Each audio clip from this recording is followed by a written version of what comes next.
Hernán Cortés in the eye not to surrender, but to warn him that if he took one more step toward Tenochtitlan, they would tear him to pieces before he even saw the towers on the lake. What no one told you was what happened after that warning. Cortés neither fled nor negotiated, and the Tlaxcaltecas didn't attack either, because at that moment, both sides realized something that would forever change the fate of this continent. They needed each other with an urgency that hurt more than any battle wound. The Tlaxcalans, the people who crushed the Spanish conquistadors in the open field, and then decided to join them in destroying the Aztec Empire. Betrayal, strategic brilliance, or something that official history has never dared to fully explain. Stick around, because what comes next is a story that your textbook never had the courage to tell you in full. To understand why the Tlaxcaltecs did what they did, you first have to understand what kind of world that they lived in. And that world was nothing like the one you were taught in school. Early 10th century Mexico was not a peaceful region governed benevolently from Tenochtitlan. It was a chessboard where the Aztec Empire, or more precisely, the Triple Alliance of Mexico, Tenochtitlan, Texcoco, and Tlacopan had built, and Tlacopan had built its wealth on a system that modern historians describe as brutal extraction. The conquered cities were not allies. They were producers of tribute, corn, jade, cacao, textiles, and something infinitely darker: human beings, destined for ritual sacrifice. Tlaxcala was the great exception that no one could fully explain. For decades, the Aztec Empire had the military capacity to crush Tlaxcala. They surrounded it, blockaded it. They cut off its access to cotton basic goods that every other region took for granted. And yet Tlaxcala continued to stand, not as a conquered territory, but as a republic ruled by a council of warrior lords, the Latka, who preferred to live under permanent economic siege rather than bend the knee. Why did the Aztecs never truly crush them?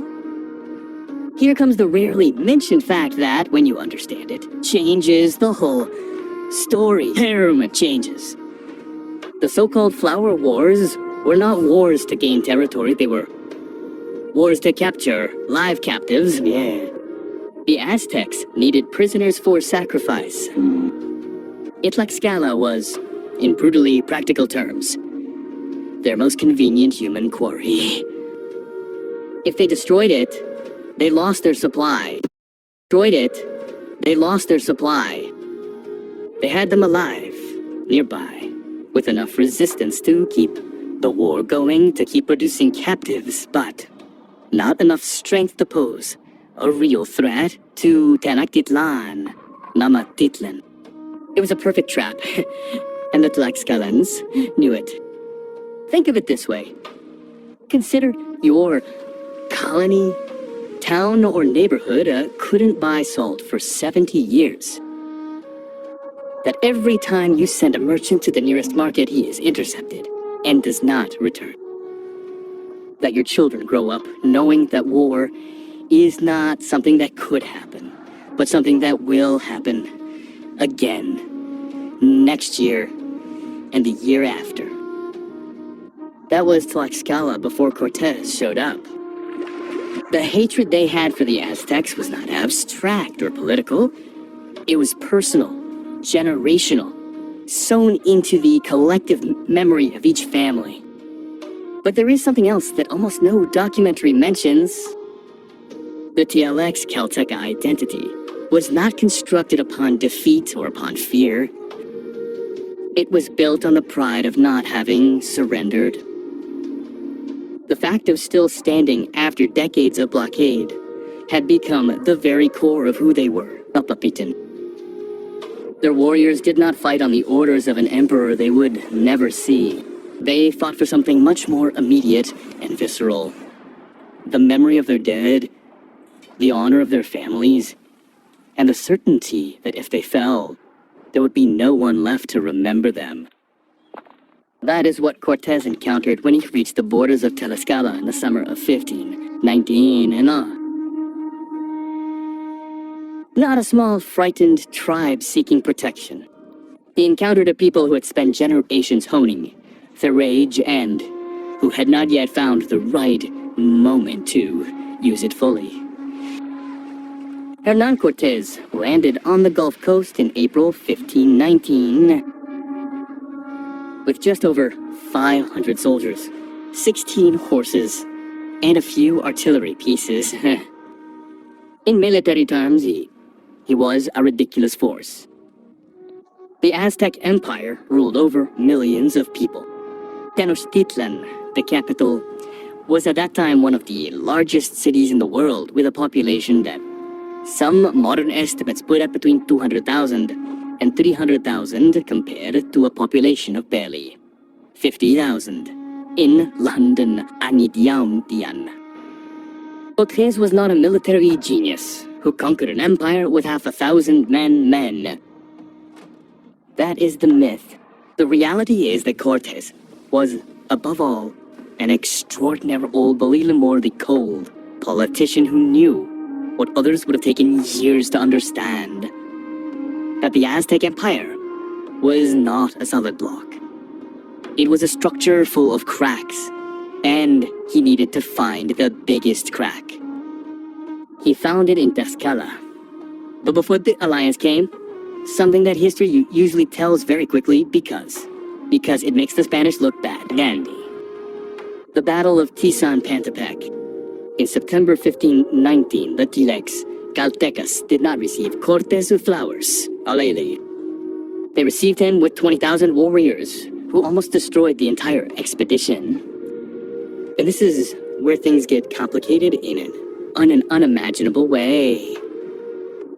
Chico Tencato, the young military commander of Tlaxcala, attacked the Spanish for several consecutive days with tactics that demonstrated remarkable tactical understanding.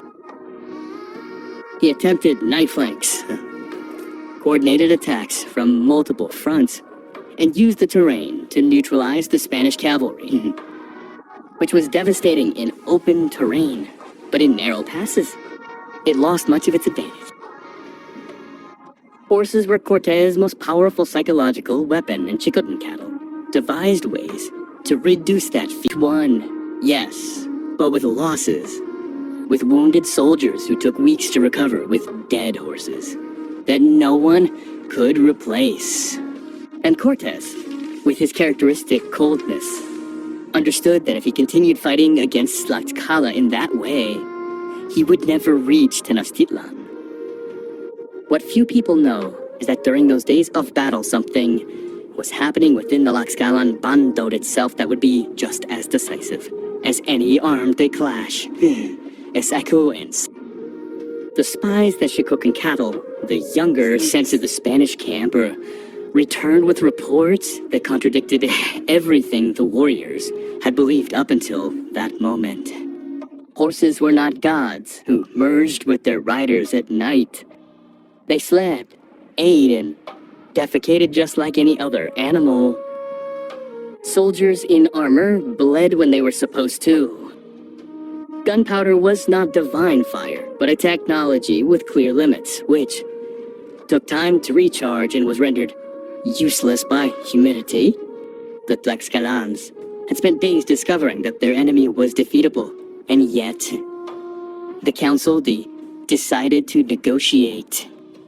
This apparent contradiction, attacking ferociously for days and then sitting down to talk, was not irrational. It was the exact opposite in two entries. It was demonstrating from a position of strength that Tlaxcala did not need the alliance out of weakness, but rather chose it out of calculation.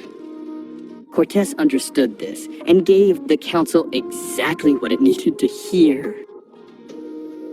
What he did next was bold, Depending on how you look at it, either a masterpiece of diplomacy or a calculated manipulation with devastating long-term results. He sent emissaries, offered peace, and promised something that the Tlaxcalans had been waiting for generations for someone to promise them: the destruction of Aztec rule gem. The Tlaxcalan Council debated for days. Xicotencatl, the young, the soldier, opposed them with a lucidity that is impressive to read today. His arguments, collected in later chronicles, were basically these: we do not know who these men are. We have just defeated them several times. They are passing through and searching for something we still don't know. And allying ourselves with a stranger against a known enemy is a gamble that we could lose in ways that we have not yet imagined. He was right, and he was ignored. Xicotencatl the Elder, his own father, the political leader of the council, tipped the scales in favor of the alliance. The argument was pragmatic to the core. We have been resisting alone for 70 years, and we are still blocked. Without salt, without cotton, losing warriors every year in battles that we cannot definitively win. These men have weapons that we have never seen before, and they have just demonstrated that they can survive our best attack. If they leave and destroy the Aztecs without us, we will remain the same. If we join them and they win, we will leave the siege forever. It was Abanjic for the moment, and it was exactly the kind of decision that history judges for centuries without anyone bothering to put themselves in the shoes of the person who had to make it. If you're already here, subscribe to the channel. Here we don't tell the story that you need to hear, we tell the one that you need to know. And what comes next is the part that makes the official narrative most uncomfortable. The alliance was sealed in October 1509, and from that moment on, the very nature of Cortes' expedition changed irreversibly. Inés Hines Guajedo. It was no longer a group of 500 Spanish adventurers venturing into uncharted territory.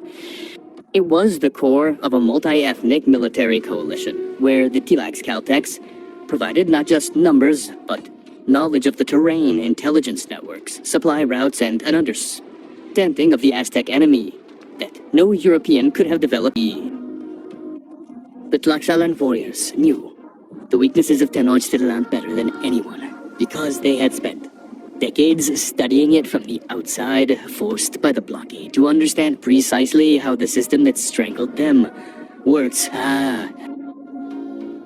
They knew which cities allied with the Aztecs were loyal out of conviction, and which were loyal only out of fear, not of fear. They knew which supply routes were vulnerable. They knew at what times of year the Triple Alliance moved its armies, and when they did not. That knowledge was worth more than any cannon. And Cortes used it with an efficiency that his own soldiers were slow to fully comprehend. The march on Tenochtitlan, in November 1519, that peaceful entrance where Moctezuma received Cortes on the Itapalapa Causeway, the scene that appears in all the books, took place with thousands of Tlaxcalan warriors forming part of the entourage. They were not hidden or a minor detail. They were a statement of power visible to all the inhabitants of the city. The historical enemies of the Triple Alliance walked together. And that meant that something had radically changed in the balance of power in the world they knew inside. Tenochtitlan, that symbol thought struck with the force of an omen. What followed in the following months was one of the most tense and strange periods in the entire history of this continent. Cortes and his men lived inside the most powerful city in the Western Hemisphere as guests who, everyone knew, were not mere gaspidists. Moctezuma was taken into Spanish custody in circumstances that still generate debate. He was captured by force, persuaded by veiled threats, or collaborated more actively than official history acknowledges. Orders. What is documented is that while that impossible balance was being maintained in Tenochtitlan, in Tlaxcala, preparations were being made for what everyone knew was inevitable. Yeah. Inevitable. Warriors trained alliances with other cities discontented with the Aztecs were being strengthened, and the Tlaxcalan leaders closely monitored every move within the capital, waiting for the signal that it was time to act on a full scale. That signal came in the worst possible way. On the night of June 30, 1520, the Spanish tried to escape from Tenochtitlan in secret, laden with the treasure they had accumulated over months. The Mexica discovered them. What followed was called the Sad Night. And although that name sounds almost poetic, the reality was a massacre on the causeways over the lake. The Spanish lost between 400 and 800 men, according to different sources. Dozens of horses, practically all their artillery, and a huge proportion of the gold they had collected. Cortes, according to the chronicle he wrote himself, wept under an aguageget tree in Tacuba when he realized the magnitude of what had been lost. But he survived. And the path he took in his retreat was not towards the coast, it was towards Tlaxcala. That says everything about where the true center of gravity of this story lay. The Tlaxcalans received them. They treated the wounded, fed the survivors, and replenished the army's manpower. And it was from Tlaxcala that Cortes planned for months the final assault on Tenochtitlan, including the construction of the brigantines, those dismantled wooden ships that would be transported piece by piece from the Tlaxcalan forests to Lake Texcoco to break the water dominance that protected the Aztec capital. The Tlaxcalans themselves carried those pieces of the ship for kilometers of mountains. 8,000 warriors participated in that transport, not because Cortes ordered them to, but because they understood that those ships were the difference between winning and failing, and they had been waiting too long for this moment to allow it to fail. Okay of effort. The siege of Tenochtitlan began in May 1521 and lasted 75 days. In that siege, the Allied forces totaled between 80,000 and 100,000 combatants, according to different estimates. The Spanish numbered then 1,000, the rest Tlaxcalans, Texcocans, Totonacs, and warriors from dozens of other peoples who had decided that the fall of the Triple Alliance was worth whatever the price might be. The fighting inside the city was of a ferocity that the conquistadors themselves described as unlike anything they had seen in Europe. It was not pitched battles. It was urban warfare, street by street, canal by canal, house by house. The Mexica flooded the passes that the attackers opened during the day. At night, they dismantled the bridges, turning each dawn into a resumption of the same brutal effort. Cuauhtémoc, the last Huitlarosti Oni, led the resistance with a determination that his own enemies documented with unwitting respect and that he stacked. But the city was surrounded. The fresh water supply had been cut off. The smallpox that had arrived with the Spanish, and for which the Mexicas had no immune defenses, decimated the defenders from within, while the siege crushed them from without. On August 13, 1521, Tenochtitlan fell. And here is the cruelest irony of this whole story. The one that no one puts on the murals or monuments. The Tlaxcalan warriors who entered the city that day did not find the victory they had imagined for generations. They found ruins. A city that had been one of the wonders of the known world, with its floating gardens, its markets that left the Spanish themselves speechless, its temples and its perfect roads. It was reduced to rubble, ash, and silence. The war they won destroyed exactly what they wanted to liberate. What came next for Tlaxcala was a period that mixed royal recognition with a long-term trap that took decades to become fully visible. The Spanish crown kept some of its promises. Tlaxcala received the official title of loyal city, tax privileges, exemptions from tribute that other regions did not have, and the right for its nobles to bear arms and ride horses, something forbidden to most of the indigenous population under the colonial system.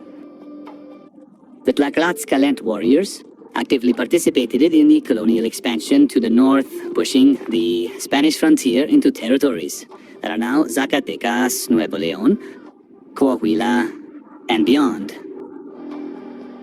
In some of these campaigns, the Tlaxcalans did not go as a subordinate auxiliary force, but as actors with their own agenda, founding colonies and establishing communities that maintained their Tlaxcalan identity for generations. There are identifiable descendants of these communities in northern Mexico and the southwestern United States who preserve elements of this heritage to this day. And yet, the colonial system did not forgive anyone for having been an ally. European diseases did not distinguish between conquerors and conquered, between loyalists and resistors. Smallpox, measles, and typhus spread across central Mexico with the speed and lethality that modern science recognizes as one of the greatest demographic collapses in human history. Some studies estimate that the population of central Mexico fell from between 15 and 25 million people in 1519 to just over 1 million by 1600, 1 in 15, perhaps 1 in 25. The exact number varies by source. But the scale of the catastrophe does not. The Tlaxcalans died in those proportions, as did everyone else. And within 2 generations, the distinction between privileged ally and colonized population had dissolved into the everyday reality of a system that had no room for the nuances of what had happened. In 1519, the colonial system needed simple categories, and that absorbed them all was a single one. Chico Caro, the young commander who had seen all this, coming with a clarity that no one wanted to hear. It has an ending that brings this full circle in a way that makes it hard not to stop and take a breath. He participated in the campaigns that followed the fall of Tenochtitlan, but in 1521, during the final siege, he attempted to desert and return to Tlaxcala. The exact reasons are not entirely clear, but the chronicles suggest that he could no longer bear what he was seeing. The destruction of a civilization that, while he hated its rule, he recognized as part of the same world he inhabited. Cortes captured him, had him executed without a formal trial, with a swiftness that made it clear he would not tolerate the symbol of resistance within the alliance continuing to breathe. Chico Caro, the young man, was hanged outside Texcoco without ceremony, and his remains were never returned to his homeland. Today, his statue stands outside the Palace of Fine Arts in Mexico City. He appears in Diego Rivera's murals as a hero. It took history 4 centuries to recognize what he had seen clearly at a time when it mattered most. There's something you and I should take away from this story before we close it. Not the easy moral judgment, not the label of traitor that long stuck to the Tlaxcaltecas in the official Mexican narrative of the 20th century. The narrative that needed simple villains to sustain. A national identity built around resistance to conquest. But something more awful.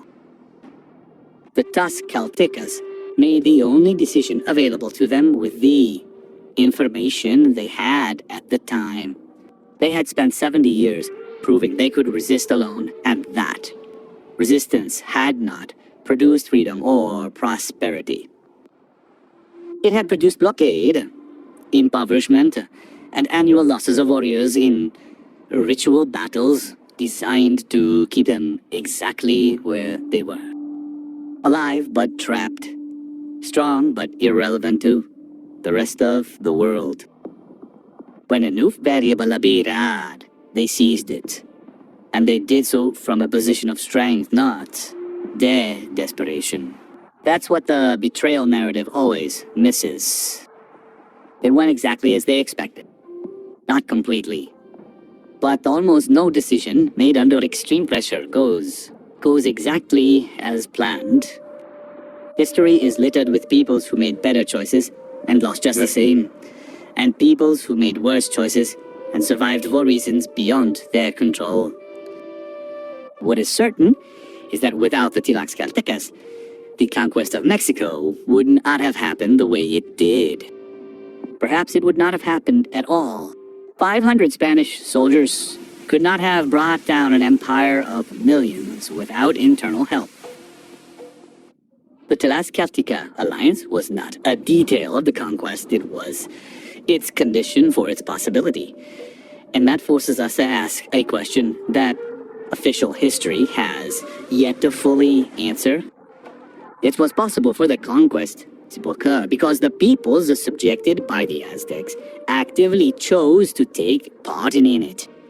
What does this tell us about the nature of Aztec power in the years preceding 1519? What kind of dominion cultivates such accumulated resentment that its own victims become the army that destroys it? That question doesn't lend itself to a simple answer, and perhaps that's precisely the reason it continues to be the most important question this story raises. The Tlaxcalans won the war they had been waiting decades to win, and the world they found on the other side was not the one they had imagined. That doesn't make them traitors. It makes them human. And that is, after 500 years, the most honest lesson this story still has to offer us. Sanza Besolo B'Chavisha Kames.